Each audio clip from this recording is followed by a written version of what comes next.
Diane Holloway signed a lease on my house while I was in Mosul, collected the deposit, handed over the keys, and pocketed $2,400 a month like she owned the place. She did not own the place. I know because I do.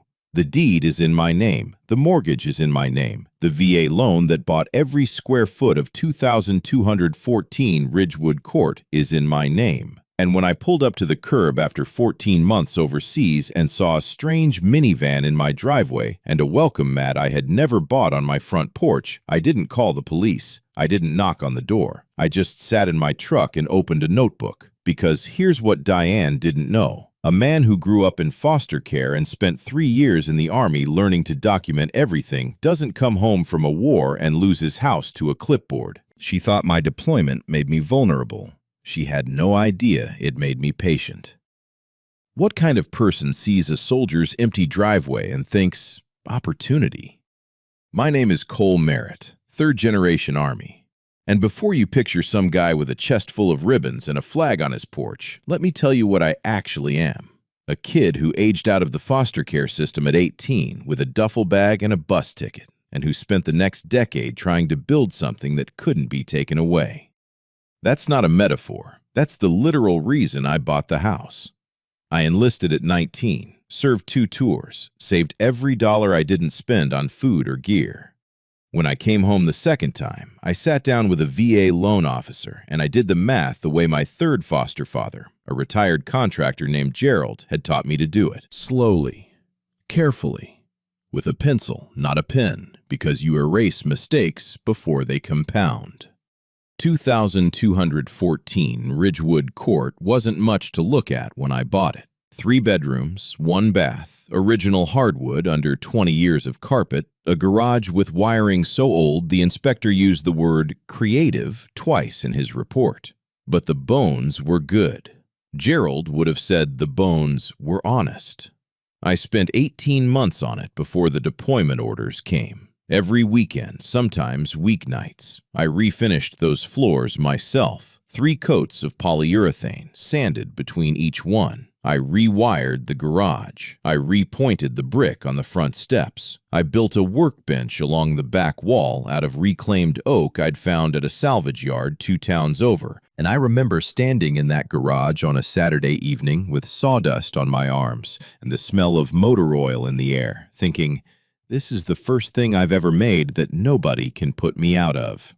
I wasn't being dramatic. I was being specific. Every place I'd ever lived before that house, I had left because someone told me to. A placement ended. A family moved. A situation changed. You learn early in that life that nothing is really yours. Not the bedroom, not the address, not the feeling of permanence that other kids take for granted. You learn to hold things loosely because holding them tight just makes the leaving hurt worse. That house was the first time I held something tight on purpose. I set up automatic mortgage payments before I deployed. HOA dues on autopay. I submitted written deployment notification at the February board meeting, signed, dated, handed directly to the secretary.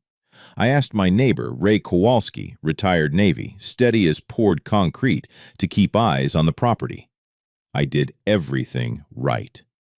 The house smelled like sawdust and motor oil when I left. I planned for it to smell exactly the same when I came back. I'm not a confrontational person. I want to be clear about that up front, because what comes later might make me sound like someone who was looking for a fight. I wasn't. I never am. Gerald used to say there are 2 kinds of people who argue loudly about what belongs to them.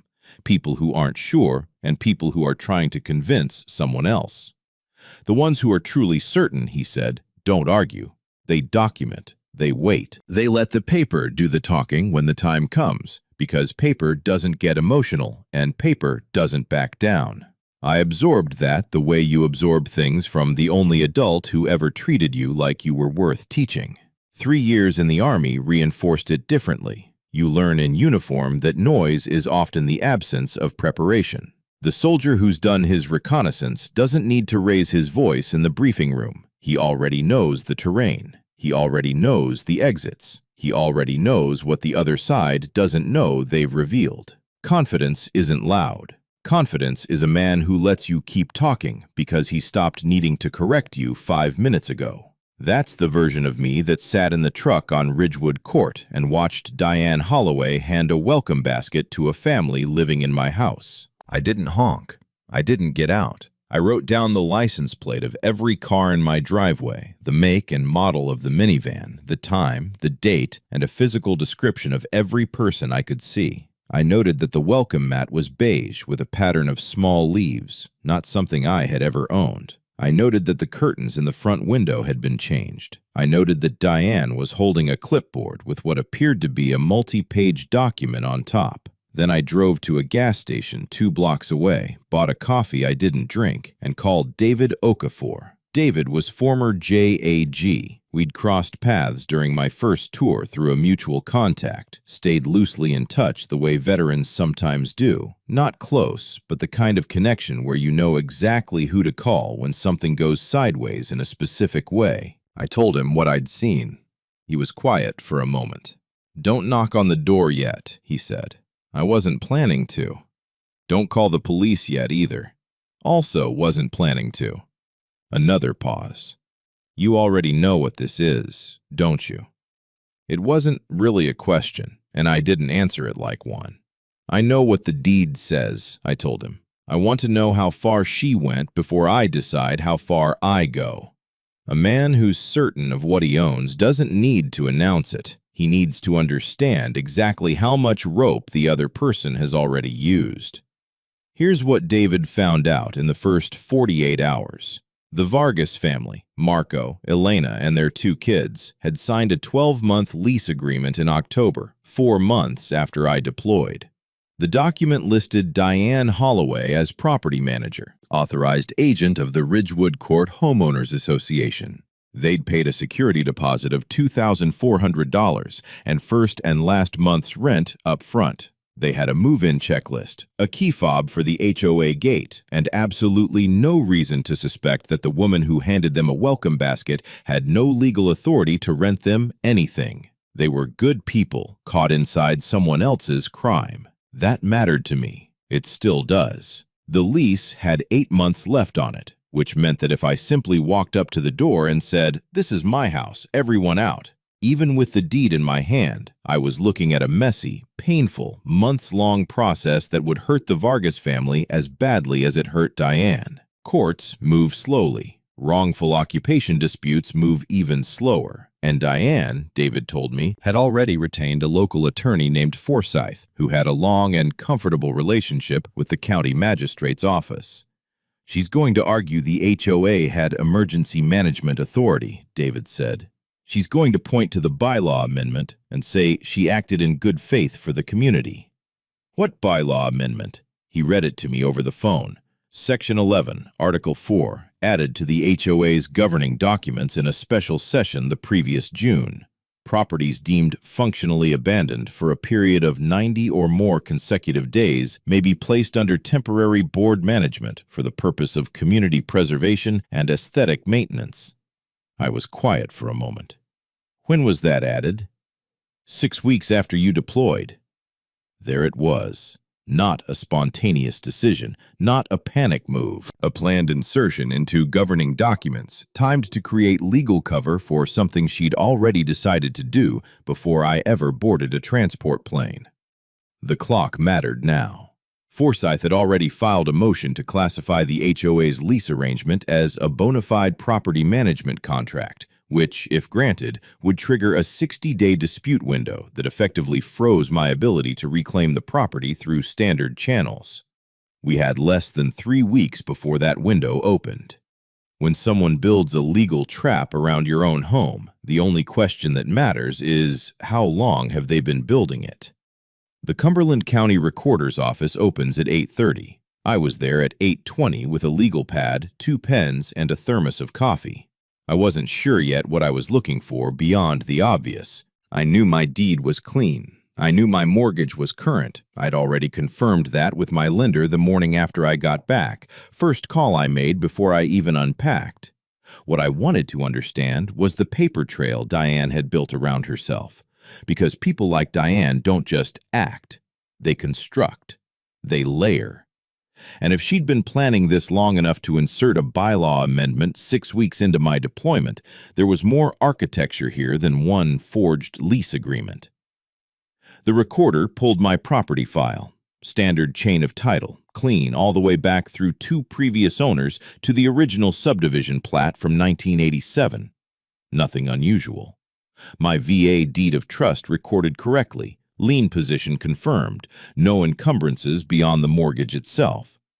Then I asked for the HOA's recorded documents. That's where it got interesting. The Ridgewood Court HOA had filed its original declaration with the county in 1989. Standard covenants, conditions, and restrictions, maintenance obligations, aesthetic guidelines, dues structure, dispute procedures, all normal. The 2019 amended bylaws had been filed as a supplemental declaration the previous August, about 2 months after my deployment. I read the filing certification on the amendment. It required signatures from a quorum of the board, defined in the original declaration as a minimum of 4 of the 6 seated members, plus notarization and a recorded vote count attached as an exhibit. The amendment Diane had filed had 3 signatures, no vote count exhibit. The notary stamp was from a firm in Raleigh I'd never heard of. I wrote all of it down. Then I went back to the original 1989 declaration and looked up the board member roster that Diane had used to authenticate the amendment.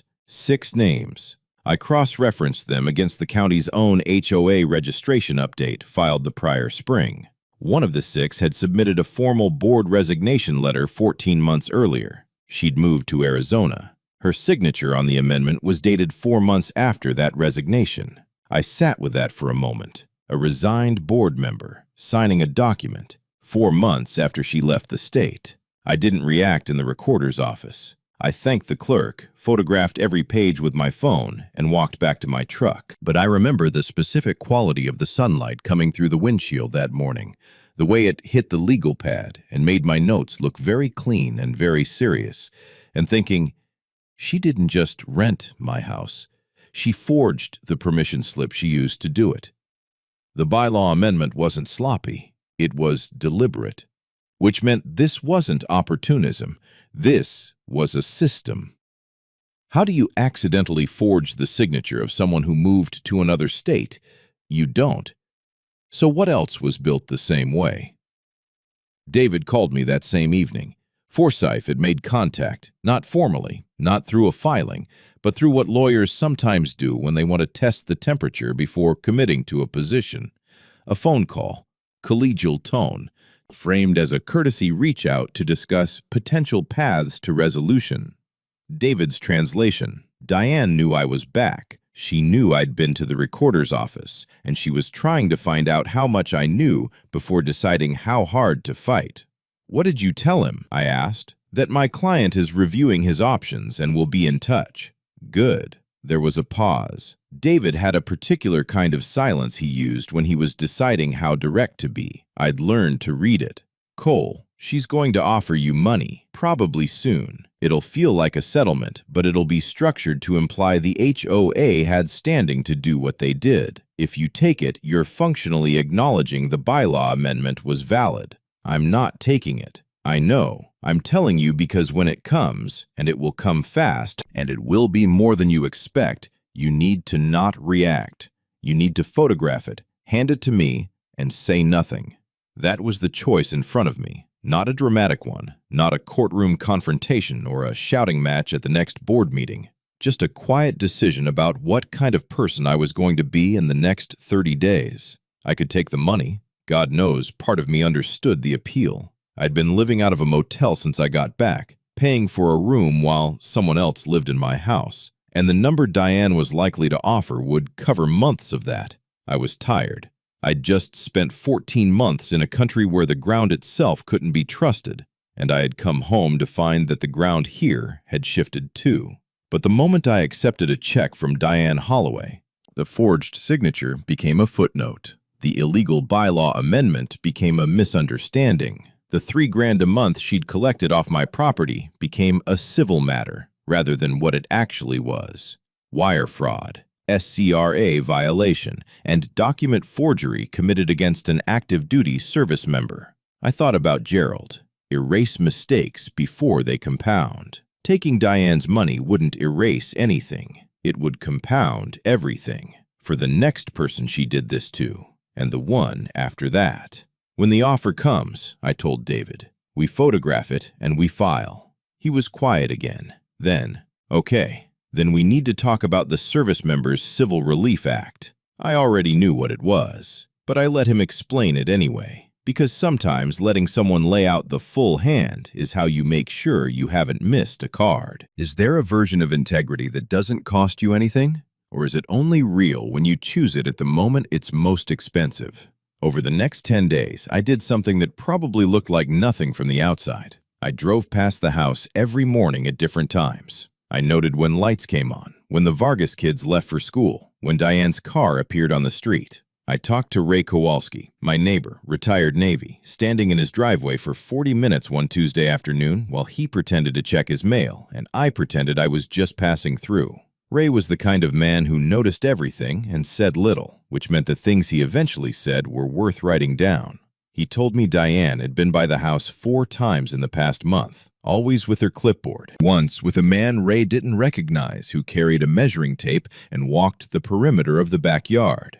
A measuring tape. I wrote that down and underlined it twice. He told me the Vargas family were good people, quiet. The kids played in the backyard on weekends. Marco worked early shifts somewhere, and Elena had waved hello to Ray exactly once, the way people do when they're still figuring out whether a neighborhood is safe enough to be friendly in. They don't know, do they? Ray said. It wasn't a question. No, I said, they don't. He nodded slowly, the way retired Navy men nod when they've already done the math and don't like the answer. What are you going to do about it? The right thing, I said. Just not yet. That was the pattern I kept seeing everywhere I looked. Diane moved through this neighborhood like someone who had decided a long time ago that her authority was self-evident. The clipboard, the measuring tape, the board meetings where she was simultaneously the agenda, the chair, and the minutes. 3 of the 6 board members had been appointed by her personally after previous members quietly resigned. The HOA's maintenance fund had a rotating contractor. Different name every quarter, same post office box on the invoices. I wasn't angry. I was assembling. How long does a person have to go unchallenged before they stop being able to imagine that anyone will ever challenge them? On day 11, I made 3 moves. The first was practical. I contacted a licensed surveyor named Patricia Wen, who David had used before on a property dispute case in Wake County. I gave her the plat number, the recorded deed, and the original 1989 subdivision map I'd photographed at the recorder's office. I asked her to do a full boundary survey of 2214 Ridgewood Court and to pay particular attention to the rear property line, the one that backed up against what the HOA's current site map labeled as Community Green Space. The man with the measuring tape had walked that line. I wanted to know exactly what he'd been measuring. The second move was a formal letter. David drafted it under his letterhead, addressed to Diane Holloway in her capacity as HOA president and to Forsyth as her attorney of record.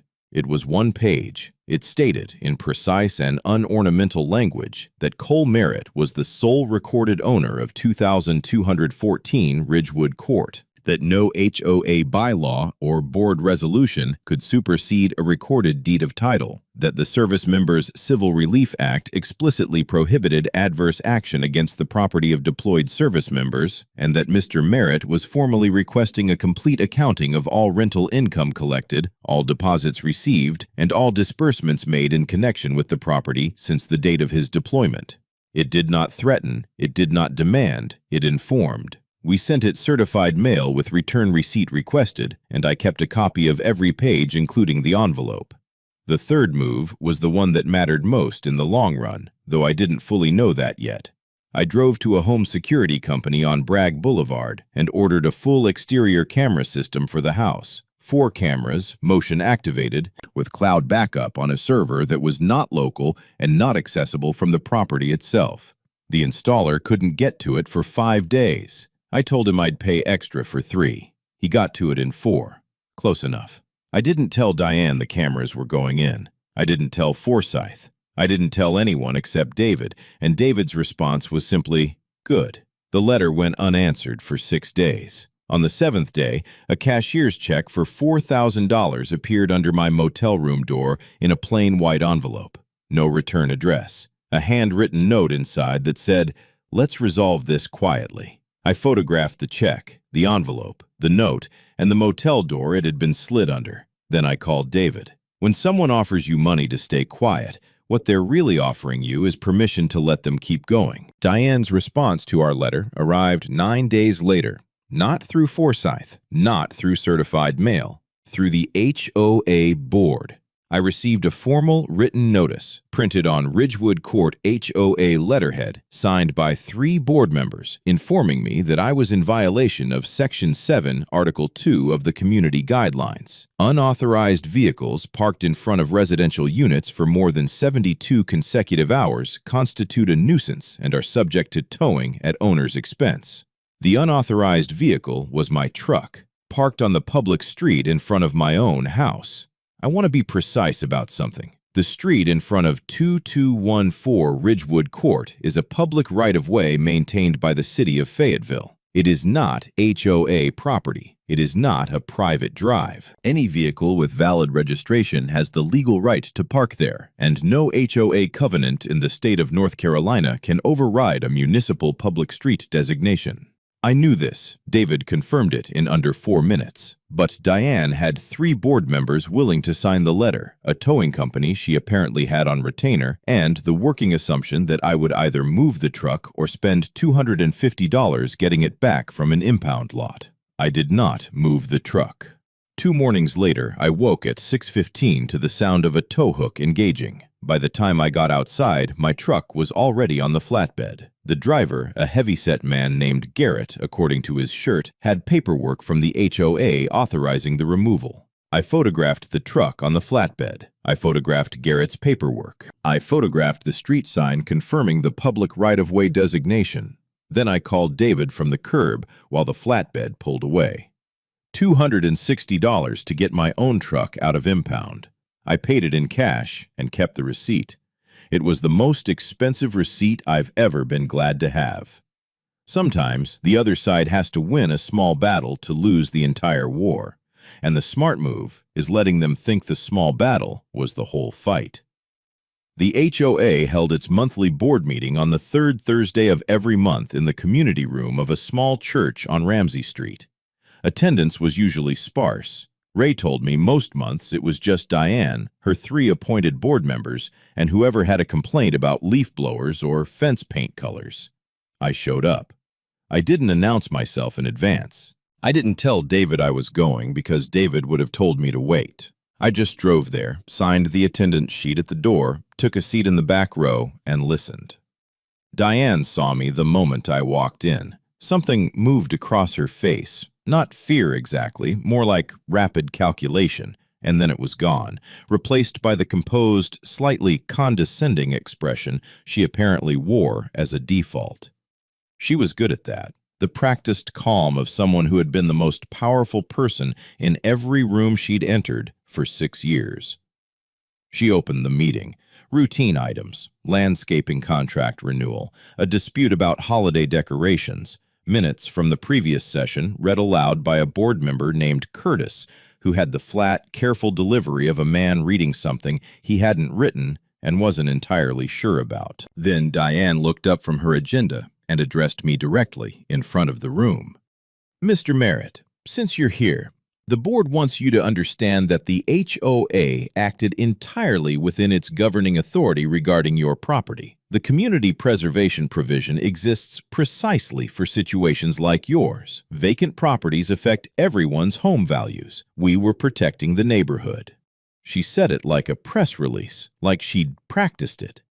I let the silence sit for a moment. Then I said, calmly and clearly enough for everyone in the room to hear, "Which board members voted to add that provision, Diane? I'd like their names for the record." Curtis shifted in his seat. One of the other board members, a woman named Patrice, looked down at the table. Diane smiled, the smile of someone who believes the meeting is still hers to run. "That's an internal governance matter, Mr. Merritt, not a subject for open session." "I'm sure it is," I said.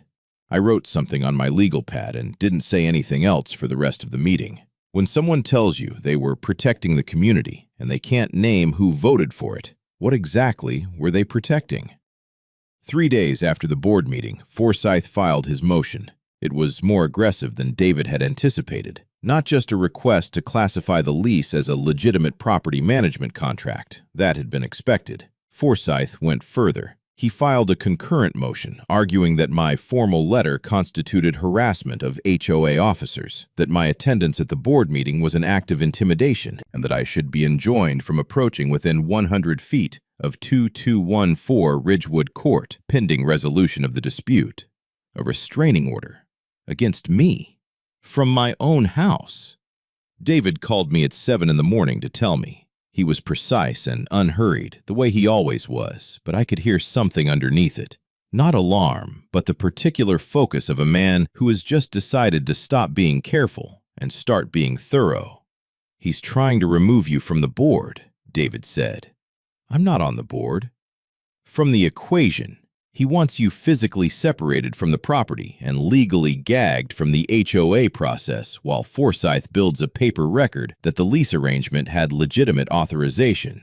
If the injunction holds even temporarily, they get 60 days to shore up the documentation." I asked what shoring up the documentation looked like. Backdating, resubmission, finding someone willing to sign an affidavit that the board vote happened as recorded.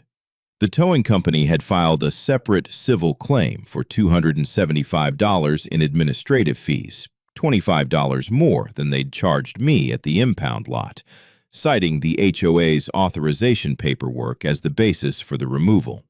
It was a small number. It was meant to be. Small numbers become precedents. Forsyth also contacted Patricia Wen, my surveyor, directly. He sent her a letter on firm letterhead, informing her that the survey she'd been engaged to perform was subject to dispute, and that proceeding without HOA consent on a property under active board management could expose her to liability. Patricia called me the same afternoon, her voice carrying the dry, flat energy of a woman who had received many letters from many lawyers over a long career. "This is nonsense," she said, "but I wanted you to know." "Finish the survey," I told her. "Already planned to. I just thought you should see how they operate." The county magistrate's office scheduled a hearing on Forsyth's injunction motion for 11 days out. Diane, meanwhile, sent a written communication to every homeowner on Ridgewood Court, 14 households, informing them that a former resident was engaged in a pattern of disruptive behavior toward HOA leadership, and that the board was taking steps to ensure community safety. She didn't use my name. She didn't have to. Ray called me within an hour of the letters arriving. So did 2 other neighbors I'd never spoken to, both of whom had apparently decided that an anonymous warning letter about a former resident was suspicious enough to look into. By the end of that week, Diane had a lawyer filing motions, a towing company building a paper record, a magistrate's hearing on the calendar, and 14 households who had received her version of events. What she didn't have was the survey results. Those came in on a Friday afternoon, and they were more interesting than I had expected. When someone builds a legal structure around a lie, how many people have to sign on to it before the lie starts feeling like the truth? Patricia Wen drove out to meet me in person rather than emailing the results. That alone told me something. We sat in Ray's kitchen. Ray had offered without being asked, the way steady people do. And Patricia spread the survey across the table with the careful hands of someone who understood that what she was about to show me had weight. The boundary survey was clean. My property lines were exactly where the original 1989 plat said they were. No encroachments from neighboring lots. No ambiguity on the front, side, or rear lines. But the rear line was the part Patricia had driven out to explain in person. The HOA's current site map, the one posted on their website, the one Diane used in her community communications, the one that labeled the area behind my house as community green space, had my rear property line drawn approximately 14 feet inside my actual recorded boundary. 14 feet. That strip of land behind my house, the one the man with the measuring tape had walked, the one that appeared on the HOA's own materials as common area, was mine. It had always been mine. It was on the original plat, recorded in 1989, confirmed in every subsequent deed transfer, and had never been conveyed to the HOA by any instrument Patricia could find in the county records. "Has anyone ever told the HOA their map is wrong?" I asked. Patricia looked at me over the survey. "Someone had to have noticed. The original developer's surveyor would have flagged this. Any title company doing a closing on any of these properties in the last 30 years should have caught it." "But nobody said anything." She was quiet for a moment. "There's a retired man named Kowalski 2 doors down. He came over while I was setting up equipment. He looked at my stakes, looked at the HOA's site map, and said, and I'm quoting, 'I always thought that line was wrong. Diane told me it was a drafting error on the county map and not to worry about it.'" Ray, who had been standing at his kitchen counter with a coffee mug, turned around slowly. "She told me that 6 years ago," he said. "First year she was president." The room was quiet except for the refrigerator hum. Diane had known.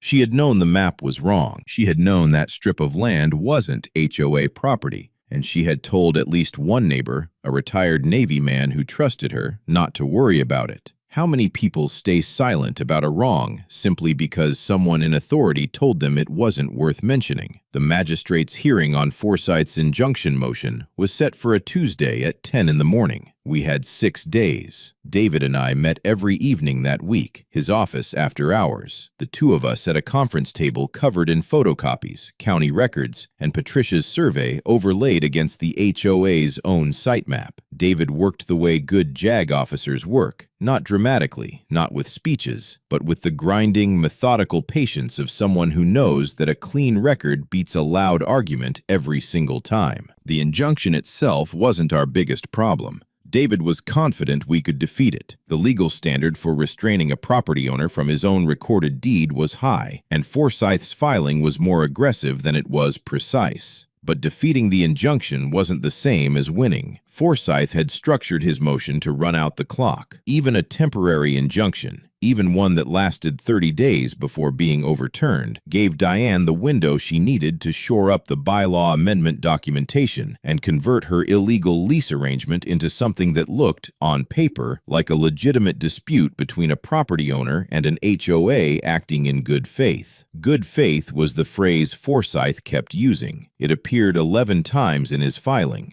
I counted. On day 4 before the hearing, something shifted. David received a call from a woman named Rosalind Farmer, a former HOA board member who had served under Diane for 2 years before resigning 18 months earlier. Rosalind had seen the letter Diane sent to the neighborhood, the one about the disruptive former resident, and had spent 3 days deciding whether to call. She called. She told David that during her time on the board, she had twice raised concerns about the HOA maintenance fund. Contractor invoices that didn't match any work she could verify had been done, an insurance claim for storm damage to the community entrance gates that she was fairly certain had been inflated. Diane had told her the discrepancies were accounting timing issues and not to worry about it. She had a folder, 2 years of board meeting minutes she'd kept personal copies of, including 2 sessions where Diane had called special votes with fewer members present than the quorum requirement, and then recorded the minutes as if quorum had been met.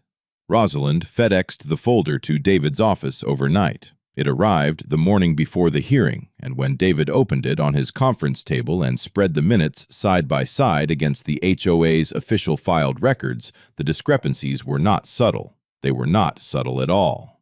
How many quiet folders exist in how many kitchen drawers, held by people who saw something wrong and were told it wasn't worth worrying about?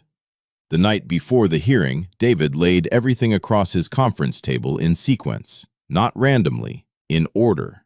The way you build a case that a judge sees as inevitable rather than argumentative, each document pointing to the next, each layer confirming the one beneath it. The whole thing arranged so that the conclusion arrives before you finished speaking. He walked me through it from left to right. First layer, the deed. My VA deed of trust, recorded with Cumberland County, naming Cole Merritt as sole owner of 2214 Ridgewood Court. Clean chain of title back to 1989. No gaps, no encumbrances beyond the mortgage, no conveyances to any HOA or third party at any point in the property's history. Second layer, the SCRA file. The Service Members Civil Relief Act prohibits any person or entity from taking adverse action against the property of a deployed service member, including lease arrangements, eviction proceedings, and property management seizures, without a court order. No court order had been sought. No court order had been issued. Diane had not applied for one because applying for one would have required her to disclose to a federal judge what she was actually doing. Third layer, the bylaw amendment. Filed with the county as a supplemental declaration, authenticated by 6 board member signatures, one of whom had formally resigned and relocated to Arizona 8 months before the amendment's recorded date. David had obtained a notarized statement from the Arizona woman, a retired teacher named Beverly Marsh, confirming she had signed no such document and had no knowledge of the amendment's existence. Her signature was forged. The notary stamp on the filing was from a firm that, when David called, had no record of ever notarizing an HOA document for Ridgewood Court. Fourth layer, Patricia's survey. The recorded boundary of my property, confirmed against the original 1989 plat, showing 14 feet of land that the HOA had been representing as common area on its site map for at least 6 years. Land that had never been conveyed to the HOA by any instrument in the county record. Land that Diane had actively told at least one neighbor was a drafting error when questioned. Fifth layer, Rosalind's folder. Board meeting minutes showing 2 sessions where Diane had called and recorded votes without legal quorum. Contractor invoices totaling $63,000 over 4 years, cross-referenced against the HOA's filed maintenance records, showing payments to a company whose registered agent address was a post office box that David's investigator had traced to Diane's sister-in-law. $63,000, not from my property. From every homeowner on Ridgewood Court, paid through their dues, funneled through fake invoices, landing in a related party's account. David set his pen down and looked at the table. This stopped being a property dispute about 6 layers ago, he said. I looked at the documents spread left to right across the conference table. Deed, SCRA, forged amendment, survey, fake invoices. Each one a clean, recorded, verifiable fact. Each one a wall she had built without checking what was on the other side. What do we take to the hearing tomorrow? I asked. David picked up the deed and set it on top of everything else. We start here, he said, and we let her lawyer figure out the rest in real time. When the truth has been sitting in the county records the entire time, what exactly were they counting on? That no one would look? The hearing did not go the way Forsyth expected. I know that because I watched his face. He had prepared for a property dispute between a returning veteran and an HOA with arguable governing authority. He had a brief, a stack of exhibits, and the composed confidence of a man who had won similar motions in this courthouse before. He knew the magistrate. He knew the procedural rhythms. He had structured his argument around good faith and community preservation and the reasonable interpretation of HOA bylaws. Language carefully chosen to make Diane's actions sound bureaucratic rather than criminal. What he had not prepared for was David Okafor setting a certified copy of Beverly Marsh's notarized statement on the plaintiff's table before the hearing was called to order. Forsyth picked it up, read it, set it down. His expression didn't collapse. He was too experienced for that. But something behind his eyes recalibrated visibly, the way a navigator looks when the landmarks stop matching the map. The magistrate called the session to order. David waived his opening and asked to submit exhibits. The magistrate nodded. David placed 5 documents on the record in sequence, identifying each one by its county filing number, its recording date, and its legal significance. He spoke for 11 minutes total. He did not raise his voice once. Forsyth requested a recess. The magistrate gave him 15 minutes. During those 15 minutes, I sat in the hallway on a wooden bench and looked at the scuffed linoleum floor and thought about the Vargas family. Marco leaving for early shifts, Elena waving once at Ray, the kids playing in my backyard on weekends, not knowing it was my backyard. I thought about the welcome mat I hadn't bought. I thought about the smell of sawdust and motor oil that I hadn't been able to go back to yet. When we returned, Forsyth withdrew the injunction motion. He did it quietly, in procedural language, the way lawyers do when they need to retreat without making the retreat look like what it is. The magistrate accepted the withdrawal, noted it on the record, and looked at David with the particular expression judges use when they have understood more than what was said out loud. "Mr. Okafor," the magistrate said, "is there additional business before this court today?" "Not today, Your Honor," David said, "but I expect there will be shortly." We were in the parking lot by 11:15. I should have felt relief. I didn't. Not yet. Because withdrawing the injunction wasn't the same as accountability, and accountability was the part that actually mattered. Not for me, but for the Vargas family still living in my house. For Rosalind Farmer, who'd kept a folder for 18 months, not knowing what to do with it. For every homeowner on Ridgewood Court, whose dues had been funneled through a post office box for 4 years. Forsyth's retreat bought Diane approximately one thing, the knowledge of exactly how much we had. That evening, the cameras I'd installed caught her arriving at my property at 11 p.m. She walked along the side of the house, crouched behind the utility meter at the rear corner, and placed something there before leaving. I reviewed the footage at midnight. I called David at 12:15. How desperate does a person have to be to plant evidence? And how confident do you have to be in your own documentation to let them finish doing it?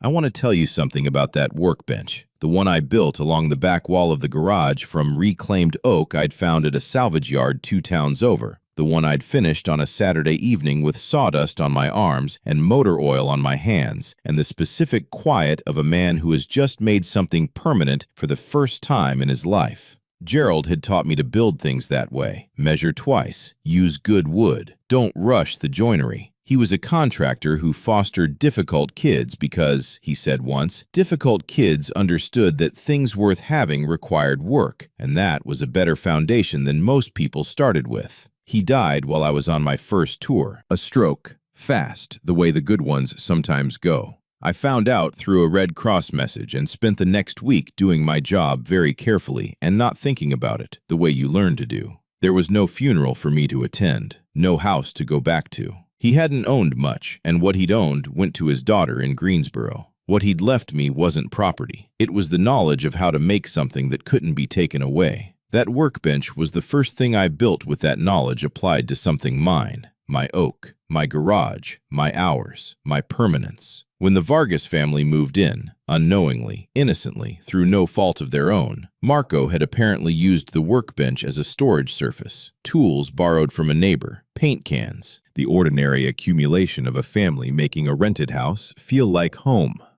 Elena had hung a child's drawing on the garage wall with a single piece of tape. Ray told me this quietly one afternoon, watching my face while he said it. I didn't mind the drawing.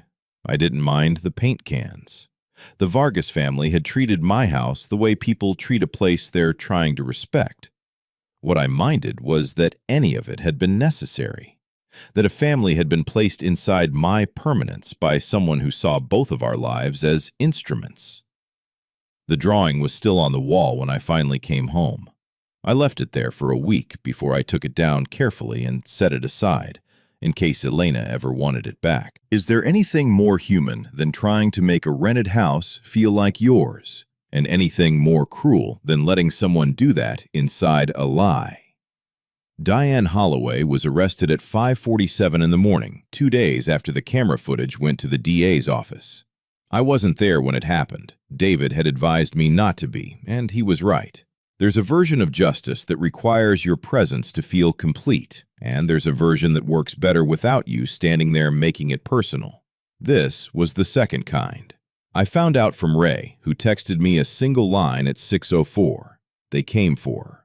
I drove to the house that morning, not to watch, just to stand in front of it. The DA's office moved quickly once the footage was in their hands. Evidence tampering was the most recent charge. The bag of pills placed behind my utility meter, caught frame by frame on cloud-backed video that Diane had no way of knowing existed. But it was the charge that broke the dam, because once federal prosecutors looked at the evidence tampering, they looked at everything underneath it, and everything underneath it had been building for 4 years. The federal indictment, when it came, listed 9 counts. I want to walk through them because each one represents a choice Diane made and a moment she could have stopped. Count 1. Wire fraud.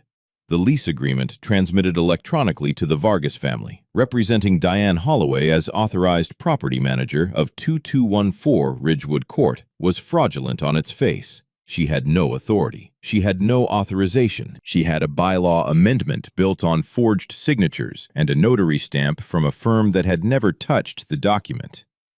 Count 2. SCRA violation. The Service Members Civil Relief Act is a federal statute. It does not have gray areas. It does not have HOA exemptions. Diane had collected $28,800 in rental income from a property belonging to a deployed service member without a court order, without notice, and without legal authority of any kind. Federal prosecutors treat this as what it is, a federal crime. Counts 3 and 4. Document forgery. Beverly Marsh's signature on the bylaw amendment. A second forged signature belonging to a board member who had resigned and could prove, through dated correspondence, a forwarding address, and a utility account opened in his new state, that he had taken no part in any special session of any HOA board in the relevant period. Count 5. Mail fraud. The certified warning letter sent to me about my truck. The neighborhood letter about the disruptive former resident. Both transmitted through the U.S. mail as instruments of an ongoing fraud scheme. Counts 6 and 7. Financial fraud. The fake contractor invoices. $63,000 over 4 years, processed through the HOA's maintenance account and dispersed to a company whose sole registered agent was Diane's sister-in-law. The invoices described work, drainage repairs, common area resurfacing, perimeter lighting upgrades, that Patricia Wynn confirmed in a supplemental report showed no physical evidence of ever having been performed. Count 8. HOA funds misappropriation. A separate state charge, folded into the federal case by prosecutorial agreement. The inflated insurance claim for the entrance gate storm damage, $3,100 claimed, $800 of actual damage verified by the original contractor's invoice, which Rosalind Farmer had kept a copy of in her folder. Count 9. Evidence tampering. The bag of pills, placed at 11 p.m. on a Thursday, recorded in high definition on 4 angles of cloud-backed footage. Diane had apparently decided that a veteran with a documented drug problem was harder to believe than a veteran with a lawyer. She had miscalculated on both counts. At the sentencing hearing, 7 months later, the federal courtroom was not dramatic. It was procedural and fluorescent lit, and it smelled like old carpet and coffee from a machine down the hall. Diane's attorney, not Forsyth, who had withdrawn from representation 3 weeks after the indictment, made a statement about mitigating factors and community service and a difficult personal period. The prosecutor made a statement about systematic fraud, deliberate targeting of a vulnerable victim class, and the specific cruelty of identifying a deployed soldier's absence as a business opportunity. The judge listened to both. Then she said something I have thought about many times since. You identified vulnerability as opportunity. You mistook a temporary absence for permanent abandonment. You were wrong on both counts. 11 years. Her house was liquidated to satisfy the restitution order. The HOA was placed under court-supervised governance pending new elections. The Vargas family received full restitution, deposits returned, rent reimbursed, relocation assistance provided. And I want to be clear that Marco and Elena Vargas handled the entire situation with most people could have managed. When David explained to them what had happened, Elena was quiet for a long time. Then she said, "We thought it was a good neighborhood." I told her it was. The neighborhood wasn't the problem. The 14-foot strip behind my house was formally recorded in my name following the boundary correction filing Patricia submitted to the county. It is now, officially, exactly what it always was, mine. Rosalind Farmer was elected to the new HOA board by the widest margin of any candidate. Ray Kowalski declined to run, but attended every meeting for the first year to make sure the process was clean. That is the most Ray Kowalski thing I can imagine, and I mean that as the highest possible compliment. The cashier's check for $4,000, the one Diane slid under my motel door with a note that said, "Let's resolve this quietly," was entered into evidence and returned to me after sentencing as part of the restitution order. I deposited it into a savings account and have not touched it. Some money should stay uncomfortable. When someone builds a system to take from people who are temporarily absent, soldiers, the grieving, the overwhelmed, what does it say about a community that it took one person coming home to make it stop? I repainted the kitchen the week I moved back in. Same color as before, a warm off-white I'd chosen from a sample card at a hardware store in Fayetteville on a Sunday afternoon 3 years earlier, standing in the aisle for longer than I'd like to admit, because it was the first time I'd ever chosen a paint color for my own walls, and I wanted to get it right. Same color. Some things you don't change. The floors were fine. The Vargas family had been careful with them, the way people are careful with things they respect. The workbench was dusty but undamaged. The rewired garage worked exactly as I'd left it. The brick on the front steps held. The things I'd built with my own hands had waited for me the way good construction does, without drama, without complaint, just solid and present and exactly where I'd left them. I sanded the workbench down one weekend, not because it needed it, but because I needed to do it. There is a specific kind of reclamation that only happens through physical work, through the smell of sawdust and the weight of a sander and the grain of the wood coming back clean under your hands. Gerald taught me that without ever saying it directly. You learn it by doing it beside someone who already knows. The 14-foot strip behind the house, the one that had appeared on Diane's HOA site map as common area for 6 years, the one the man with the measuring tape had walked, I've left as grass for now. Maybe next spring I'll put raised garden beds back there. Maybe I'll extend the garage. I haven't decided. The point is that the decision is mine and the land is mine. And both of those facts are now recorded in a county office in Fayetteville, where they cannot be removed by a clipboard or a forged signature or a bylaw written at midnight in a special session with no quorum. The house smells like sawdust and motor oil. It always will. That's not sentimentality. That's a man who knows what he built and why he built it and what it cost to keep it. A kid who aged out of a system that never let him hold anything permanently, who spent a decade in uniform learning that documentation outlasts argument, who came home from 14 months in Mosul to find someone had mistaken his absence for abandonment, and who sat in a truck at the end of his street and opened a notebook instead of losing his mind. Proof of existence. That's what Gerald would have called it. The welcome mat is gone.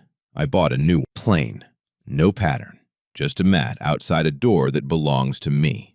If you've ever felt that someone treated your temporary absence as an invitation to take what was yours, share this story. Because the only thing more powerful than a forged document is a recorded truth. But here's what this story was really about. It wasn't really about an HOA. It wasn't about a lease or a forged signature or even a house. It was about what happens when someone decides that your absence means you've given up. When someone looks at an empty driveway and sees not a temporary gap, but a permanent opening. Diane Holloway didn't just steal rental income.